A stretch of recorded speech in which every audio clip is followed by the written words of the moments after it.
উজনিৰ বানাকান্তৰ কাষত কণ্ঠশিল্পী দীপলিনা ডেকা। দীপলিনাৰ চকুত চকুলো।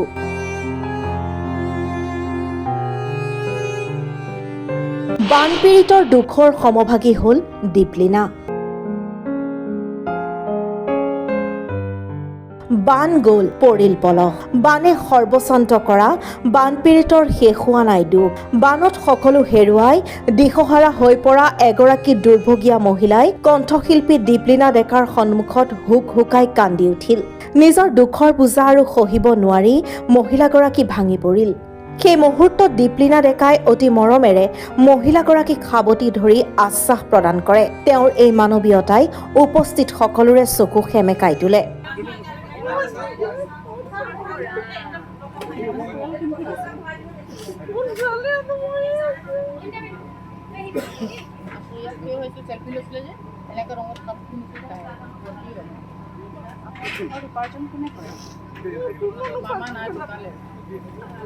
আপুনি আৰু আপোনাৰ ছোৱালী থাকে, ছোৱালী কিবা কৰে নেকি?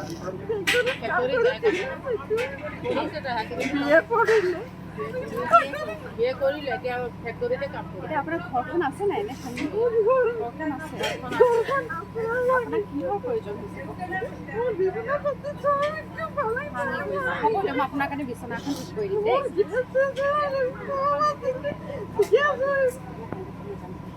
নাকান্দিব বাইদেউ, নাকান্দিব দেই, নাকান্দিব।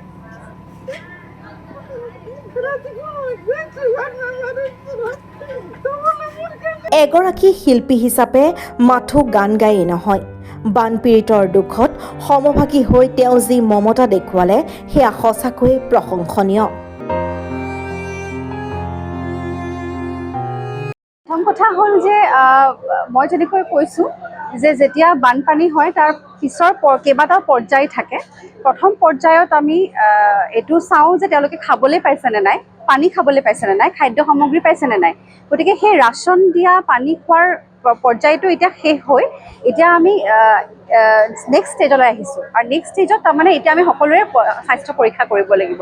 কাৰণ ইতিমধ্যে আমি সকলোৱে গম পাইছোঁ বানপানীৰ পাছত বেছিকৈ আচলতে মানুহখিনিৰ বেমাৰ আজাৰ হয়, যিহেতু ইনফেকশ্যন বীজাণু থাকে, বীজাণুমুক্ত নহয়, ঠাইবোৰ বীজাণু থাকে, ইনফেক্টেড হৈ যায় পানী, ৰাস্তা সকলোবোৰ। গতিকে এই সময়ত আটাইতকৈ যদি প্ৰয়োজনীয় কিবা এটা আমি সহায় কৰিব পাৰোঁ বানপীড়িত লোকক, সেয়া হৈছে স্বাস্থ্য শিবিৰ। আৰু এইখিনিতে মই GNRCক ধন্যবাদ জনাইছোঁ। GNRC সদায় বিপদৰ সময়ত ৰাইজৰ লগত থাকে। এইবাৰো তেওঁলোক আহিছে।